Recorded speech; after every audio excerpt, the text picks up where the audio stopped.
안녕하세요. 우리 함께 로마서 2장을 보겠습니다. 로마서 2장 1절에서 16절까지입니다. 로마서 2장 1절에서 16절까지 말씀입니다. 오늘은 심판이 할 수 없는 것이란 제목으로 말씀을 나누도록 하겠습니다. 심판이 할 수 없는 것. 오늘 말씀의 제목을 듣고 어떤 생각이 드십니까? 심판이 할 수 없는 것 뭐지? 여러분에게 흥미가 좀 생기셨습니까? 제 의도대로 잘 되었는지 모르겠습니다. 흥미가 생기셨습니까? 네, 다행입니다. 심판이 할 수 없는 것이 있다고 하니까 심판을 사람으로 생각할 수도 있는데 그런 건 아닙니다. 제가 말씀드리는 심판은 하나님의 심판입니다. 좀 더 분명하게 이해하기 위해서 풀어서 설명해 드리면 하나님의 심판에 대해서 사람이 할 수 없는 것을 말합니다. 하나님의 심판에 대해서 사람이 할 수 없는 것, 그것이 무엇인지 오늘 말씀을 통해서 생각해 보겠습니다.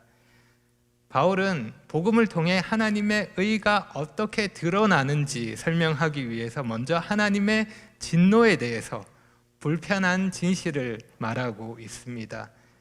하나님이 만드신 피조물을 통해서 하나님을 알면서도 무시하고 하나님을 거절하는 자들, 하나님을 우상으로 바꿔버리고 진리를 거짓으로 바꿔버리고 자신의 욕심을 따라 사는 자들, 그들에게 하나님의 진노가 나타나게 됩니다. 하나님은 그들을 내버려 두심으로 그들의 결국은 결국 사망, 영원한 죽음에 이르게 됩니다. 그런데 이 불편한 진실에 대해서 어떤 사람은 다르게 생각합니다. 이 무서운 심판에 대해서, 하나님의 진노에 대해서 무서워하지 않는 겁니다. 왜 그럴까요? 이 심판에 대해서 나와 관계없는 이야기로 생각하기 때문입니다. 불경건과 불의를 행하는 사람들, 그들이 심판을 받게 된다는 사실, 그 사실이 어쩌면 누군가에게는 즐거운 소식이 될 수도 있습니다. 박수를 치면서 그래, 당연하지. 그들에게 심판은 마땅해. 그들은 심판받아야 해. 이렇게 생각하는 겁니다. 왜냐하면 그들은 나와는 차원이 다른 악한 죄인이기 때문입니다. 그러면서 나는 그들과는 다르다고 생각합니다. 하나님의 심판에 대해서 나는 관련이 없다고 생각하는 것입니다. 아이들이 놀고 있을 때 어른이 와서 한 아이의 잘못을 지적하면 다른 아이들은 어떻게 할까요? 저는 안 그랬어요. 방금까지 같이 놀아놓고 자기는 아니라고 하면서 혼나는 아이의 잘못을 친절하게 가르쳐 주기도 합니다. 어린아이들의 이런 모습을 보면 우리의 모습을 발견할 수 있습니다. 누군가 큰 잘못을 해서 욕을 얻어먹으면 어떤 생각이 드십니까? 뉴스에 나오는 그런 사건들, 그런 범죄자를 보면서 어떤 생각을 하게 되십니까? 난 저 사람하고는 달라. 저 사람은 심판이 마땅해. 쉽게 이런 생각을 할 수 있습니다. 우리는 죄를 미워하고 어떤 일에 대해서 옳고 그름을 따져야 합니다. 필요한 일입니다. 하지만 우리가 자주 범하는 실수는 우리가 죄인을 대할 때 마치 나는 그 죄에 대해서 전혀 관련이 없는 사람처럼 나는 의롭다고 생각하고 그 사람을 판단하는 그런 실수를 한다는 것입니다. 내 속에 있는 교만이 일하기 시작하는 것입니다. 다른 사람을 정죄함으로 나는 그 사람보다 더 높은 위치에 있다고 생각합니다. 나는 저 사람보다 더 낫다고 생각하는 것입니다. 그리고 내가 심판하시는 하나님의 자리에 앉아버립니다. 그 자리는 우리가 앉을 수 있는 자리가 아닙니다. 그 자리는 위험한 자리입니다. 바울은 그런 자들에게 지금 말하고 있습니다. 우리가 자주 하는 일에 대해서 경고하고 있는 것입니다. 1절과 2절을 보겠습니다. 그러므로 남을 판단하는 사람아, 누구를 막론하고 내가 핑계하지 못할 것은 남을 판단하는 것으로 내가 너를 정죄함이니 판단하는 내가 같은 일을 행함이니라. 이런 일을 행하는 자에게 하나님의 심판이 진리대로 되는 줄 우리가 아노라. 바울은 1장에서 하나님의 진노의 대상을 말할 때 그들이라고 말했습니다. 바울은 다양한 표현을 사용하면서 그들에게라고 말하고 있습니다. 그들이 불경건과 불의를 행했고 그들이 하나님을 우상으로 바꾸었습니다. 그들이 진리를 무시함으로 타락했고 그들이 하나님을 거절했습니다. 그런데 바울은 오늘 본문부터 그들이라는 표현을 바꿉니다. 다르게 말합니다. 남을 판단하는 사람아, 네가 너를 정죄합니다. 네가 같은 일을 행합니다. 바울은 그들이 아니라 너라고 말합니다. 너. 다른 사람의 죄를 말할 때 그렇지, 맞아, 그냥 두면 안 돼, 하나님의 진노가 마땅하지, 맞장구 치며 아멘 아멘 하던 자들의 입을 막아버리는 겁니다. 그들이 아니라 너 이야기. 바울이 여기서 말하는 남을 판단하는 사람이 누구인지 그 대상에 대해서 몇 가지 견해들이 있습니다.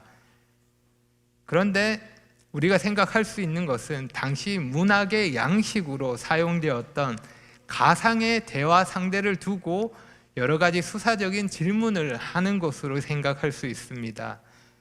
성경의 다른 곳 야고보서를 보면 이러한 표현 방법이 사용되는데 가상의 대상이지만 실제 경험을 반영하고 있음을 생각할 수 있습니다. 팀 켈러는 로마서 1장과 2장의 대상에 대해서 탕자의 비유를 가지고 설명하기도 합니다. 예수님이 말씀하신 두 아들에 대한 비유를 가지고 말입니다. 비유에서 동생은 아버지의 재산을 낭비해버리고 방탕하게 삽니다. 그런 동생과 달리 형은 어떻습니까? 형은 좋은 아들입니다. 아버지의 뜻을 따라 삽니다. 하지만 비유에서는 동생뿐만 아니라 형도 하나님 앞에서 회개가 필요한 자였습니다. 로마서 1장에 회개가 필요한 대상이 탕자와 같았다면 로마서 2장에서는 회개가 필요한 사람인 탕자의 형과 같다는 것입니다. 그리고 중요한 것은 바로 당신이 탕자의 형과 같다는 것입니다. 바울이 그것을 말하고 있습니다. 바울은 당신도 회개가 필요한 죄인이라는 것을 언급하고 있는 것입니다. 바울의 이 경고에 대해서 사람들은 이렇게 반응할 수도 있습니다. 어떻게 우리를 이런 사람들과 같다고 말할 수 있을까? 불경건하고 불의를 행하는 자들, 우상 숭배를 하며 다른 사람에게 피해를 주는 자들, 죄 가운데 사는 자들, 그런 악한 자들과 어떻게 내가 같은 죄인이라고 말할 수 있을까? 그런데 바울은 이런 잘못된 생각을 깨트립니다. 자기 방어와 자기 논리, 그리고 자기 기만과 자기 착각에 빠져 있는 사람들에게 정신을 차리라며 찬물을 끼얹는 것과 같은 것입니다.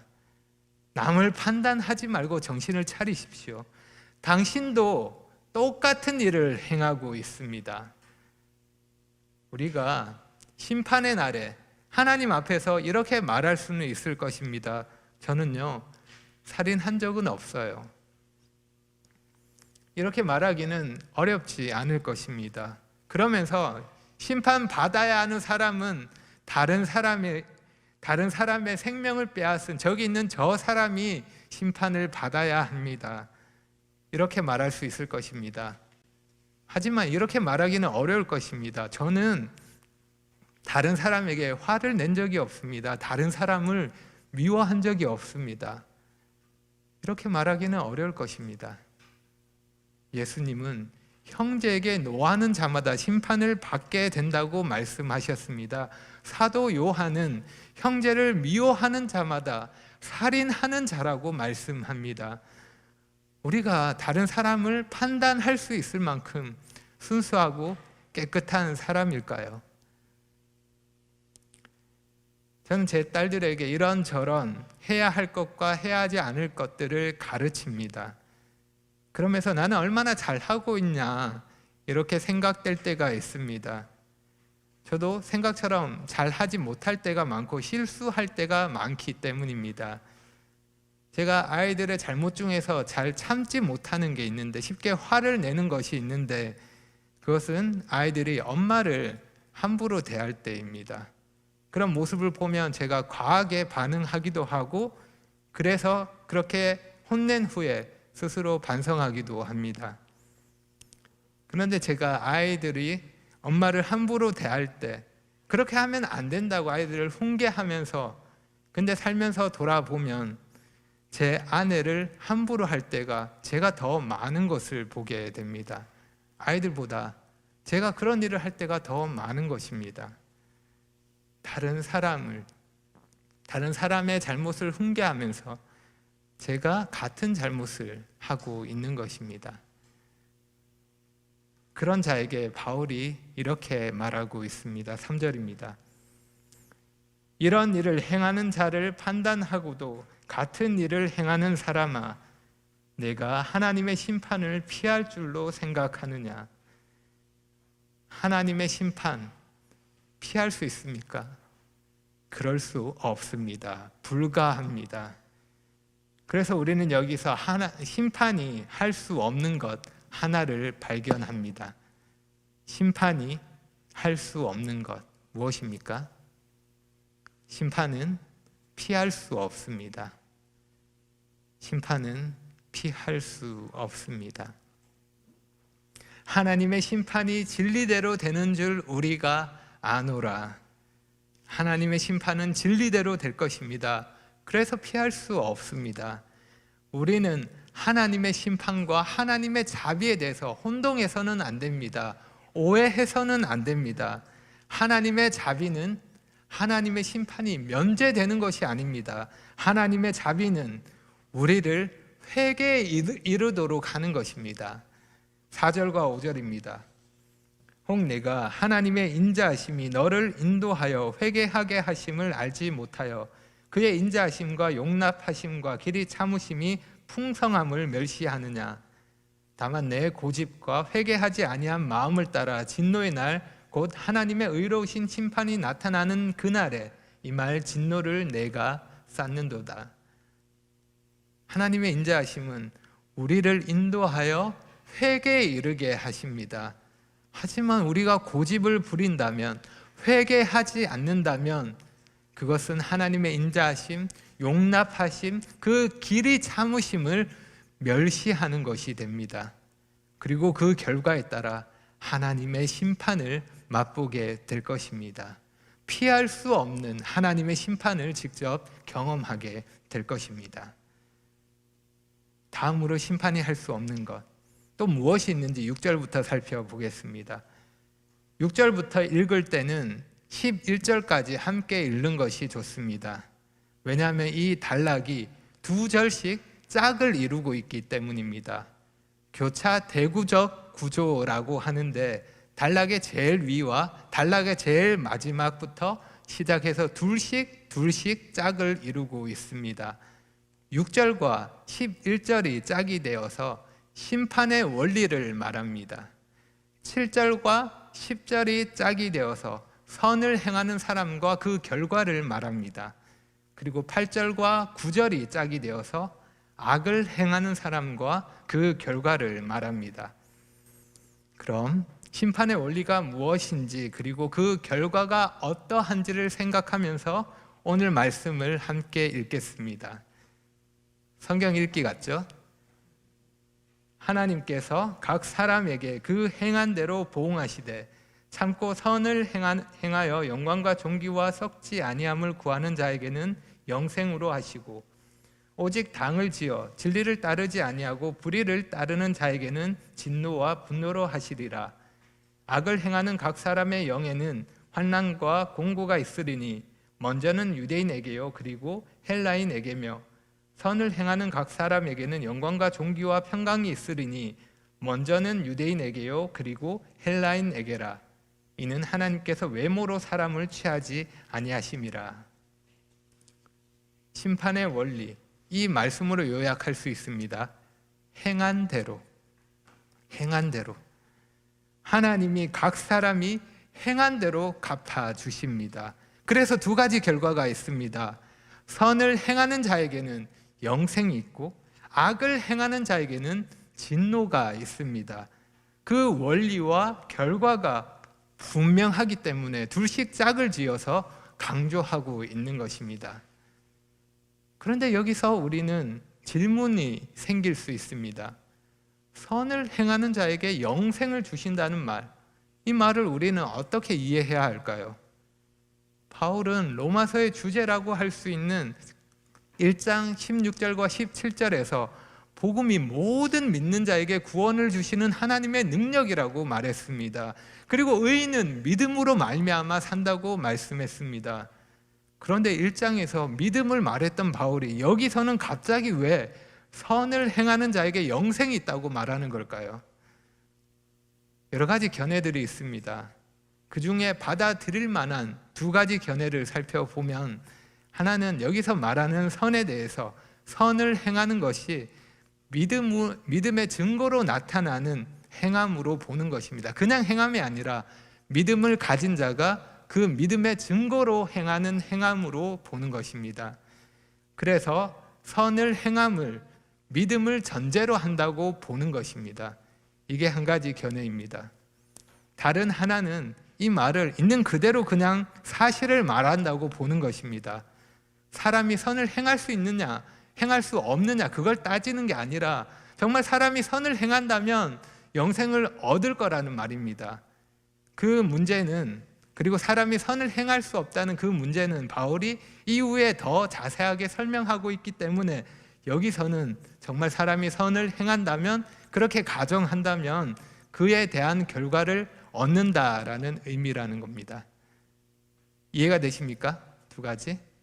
네, 저는 개인적으로 두 번째 견해가 더 나은 것 같습니다.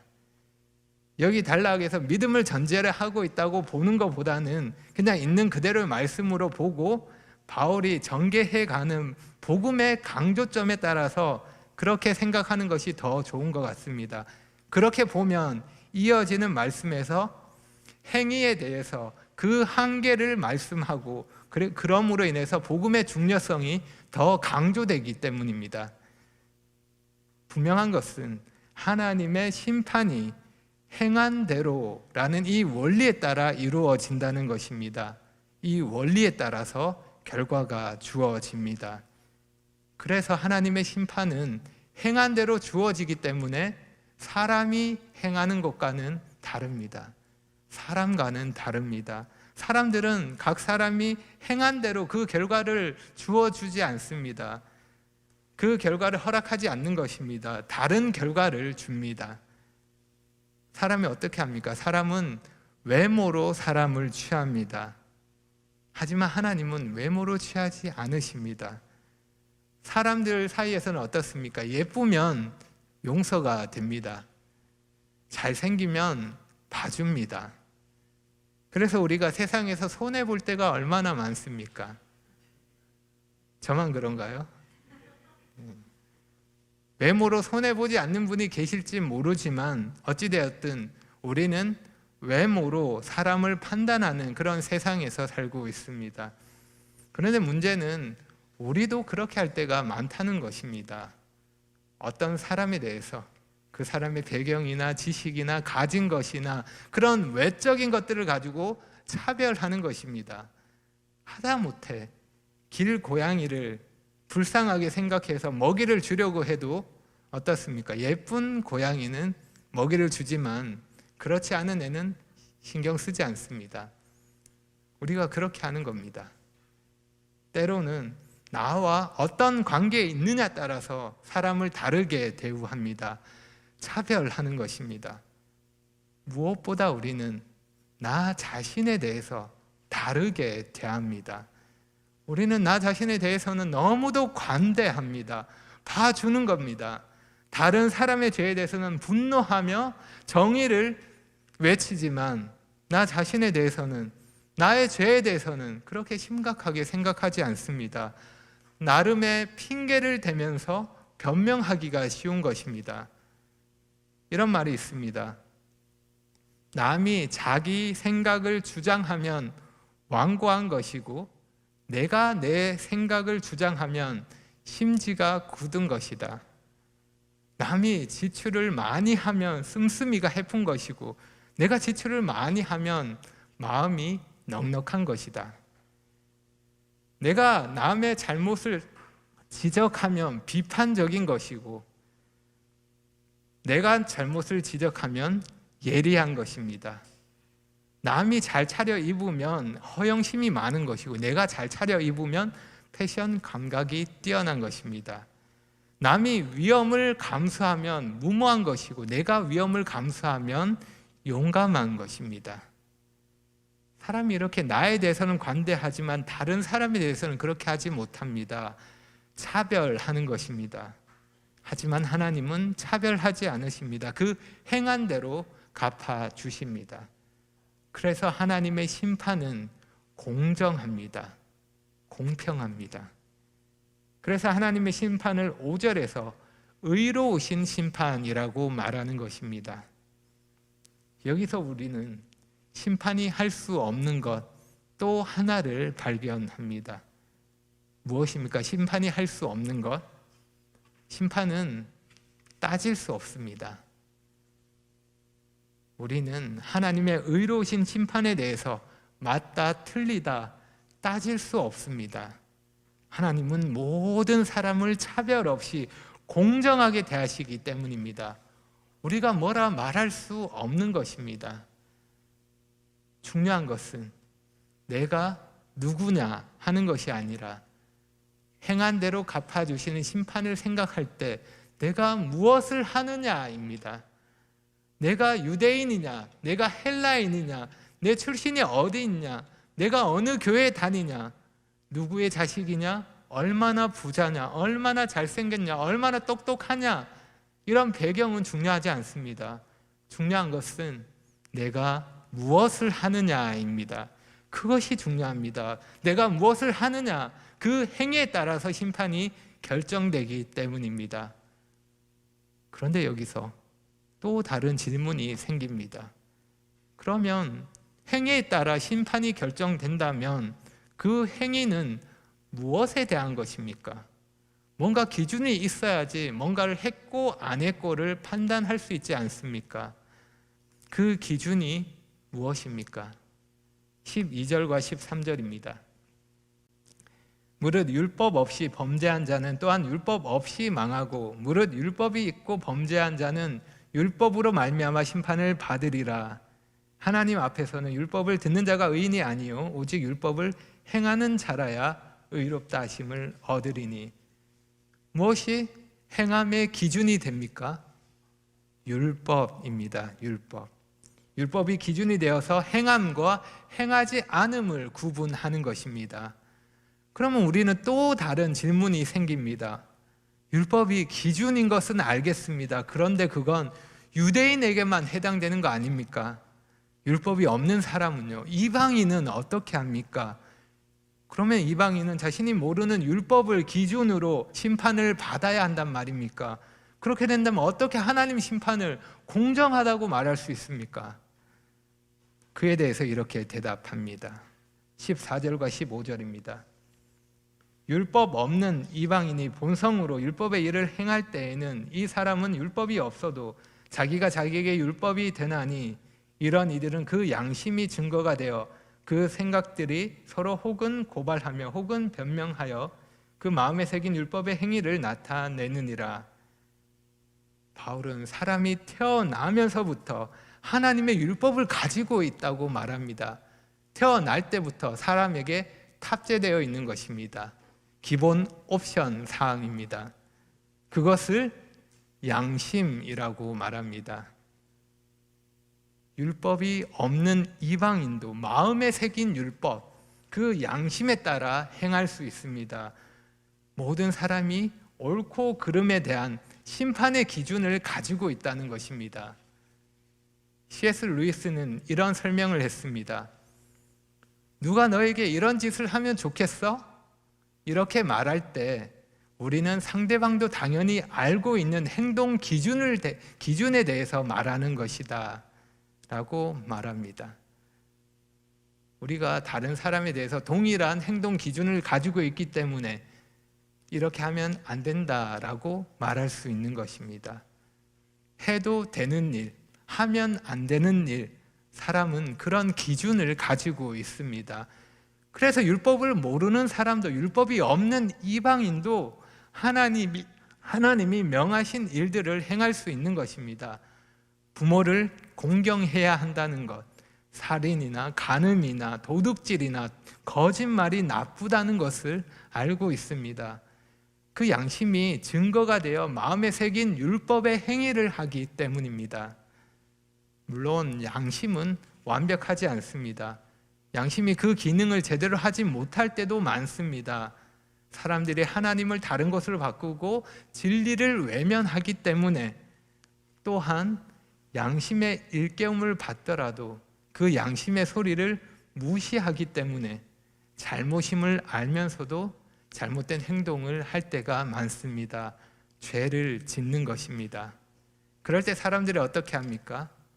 15절에 말씀하는 것처럼 양심이 증거할 때, 죄에 대한 분별이 되었을 때, 그 죄에 대해서 나에 대한 죄일 때는 변명합니다. 그리고 다른 사람의 죄에 대해서는 고발합니다.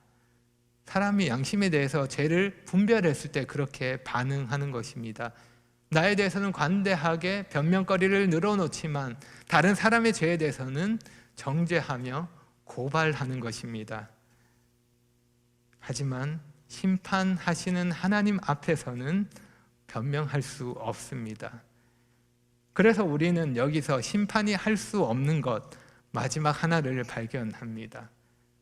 무엇입니까? 심판이 할 수 없는 것, 심판은 속일 수 없습니다. 심판은 속일 수 없습니다. 심판하시는 하나님 앞에서 핑계를 대며 변명을 대며 속일 수 없는 것입니다. 율법이 내 죄를 증거하기에, 내 양심이 나의 죄를 증거하기에 속일 수 없는 것입니다. 나의 죄에 대해서 사람들에게는 속일 수 있을지 모르지만 하나님은 속일 수 없습니다. 불가합니다. 하나님의 심판은 속일 수 없는 것입니다. 16절을 보십시오. 곧 나의 복음에 이른 바와 같이 하나님이 예수 그리스도로 말미암아 사람들의 은밀한 것을 심판하시는 그날이라. 하나님이 그날에 예수 그리스도로 말미암아 그 모든 은밀한 것들을 다 심판하실 것입니다. 죄를 숨길 수 없는 것입니다. 심판이 할 수 없는 것, 정리하면 이러합니다. 첫째로 하나님의 심판은 예외 없이 진리대로 모두에게 이루어질 것입니다. 그래서 피할 수 없습니다.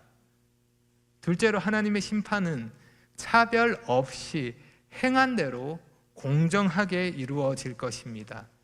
그래서 따질 수 없습니다. 셋째로 하나님의 심판은 거짓 없이 기준대로 완벽하게 이루어질 것입니다. 그래서 속일 수 없습니다. 하나님의 심판은 피할 수도, 따질 수도, 속일 수도 없습니다. 사실 사람들에게 심판은 그리 반가운 소식은 아닙니다. 죄로 인해 영원한 심판을 받게 될 거라는 사실이 좋게 들리지 않는 것입니다. 하지만 만약 심판이 없다면 복음이 무슨 의미가 있겠습니까? 심판이 없다면 복음이 기쁜 소식이 될 수 있을까요?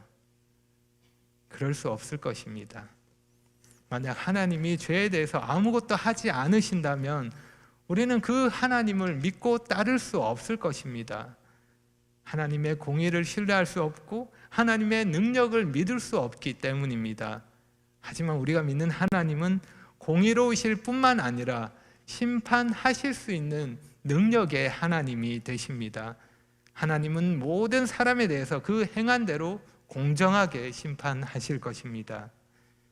그래서 여러분에게 마지막으로 질문합니다. 여러분은 하나님 심판을 믿으십니까?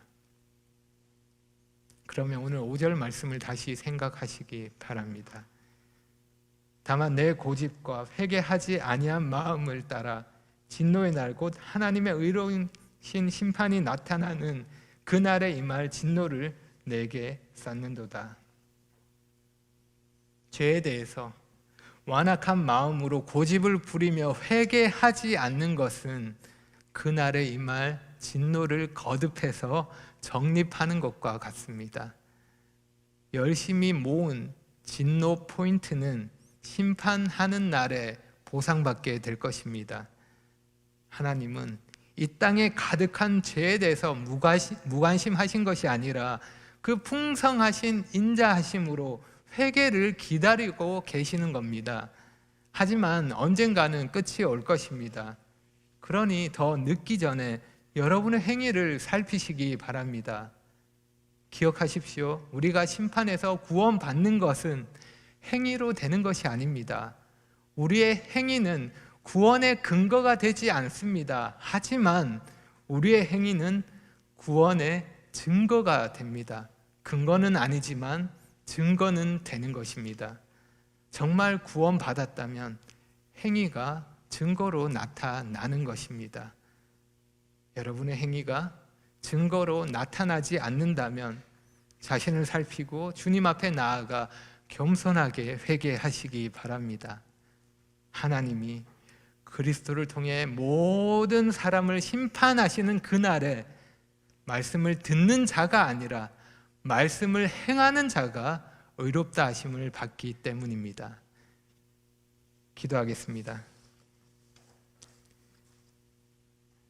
아버지 하나님, 하나님은 공의로운 분이시며 죄를 미워하시는 분이십니다.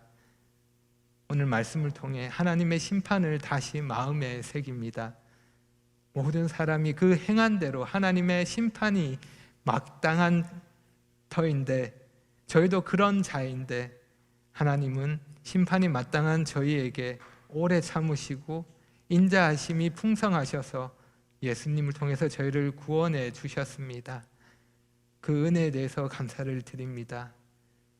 저희가 은혜를 받은 자로서 하나님의 심판을 알고 믿는 자로서 어떻게 살아야 하는지를 잊지 않게 도와주시고 늘 기억하며 살 수 있도록 도와주십시오. 죄를 미워하고 하나님이 원하시는 뜻을 행하며 삶으로 주님을 증거할 수 있도록 도와주시기를 원합니다. 하나님의 심판을 두려워함으로 죄를 가볍게 여기지 않도록 도와주시고 저희 양심을 일깨워 주셔서 하나님이 주시는 경고의 말씀을 잘 받을 수 있도록 겸손한 마음을 허락해 주시기를 원합니다. 예수님의 이름으로 기도합니다. 아멘.